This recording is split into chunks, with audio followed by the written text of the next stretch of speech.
एक छोटे से गांव में बशीर नाम का किसान रहता था। उसके पास ज्यादा जमीन नहीं थी, लेकिन जितना भी खेत था, वह उसे अपने बच्चों की तरह संभालता था।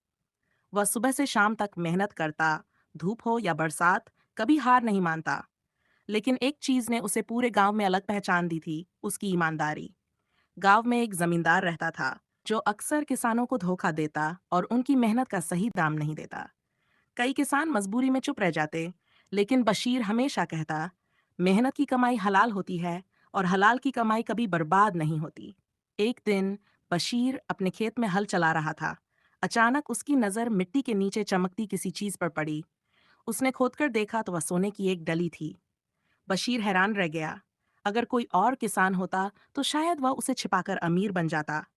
लेकिन बशीर ने मन ही मन कहा, यह जमीन मेरी जरूर है, पर इसके नीचे जो खजाना है वह अल्लाह की अमानत है। वह सोना लेकर जमींदार के पास गया और बोला, मालिक, यह आपकी जमीन है, इसमें से जो खजाना निकला है वह भी आपका ही है। जमींदार पहले तो हैरान रह गया, फिर उसकी आंखों से आंसू निकल पड़े। उसने बशीर से कहा, बशीर, आज के जमाने में तुम्हारे जैसा ईमानदार इंसान कहाँ मिलेगा?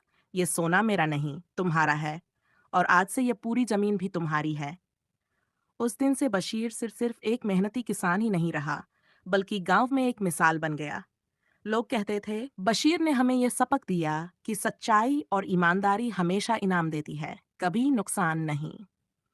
यह कहानी हमें यह सिखाती है कि इंसान चाहे कितना भी गरीब क्यों न हो, उसकी सबसे बड़ी दौलत उसकी ईमानदारी और सच्चाई है।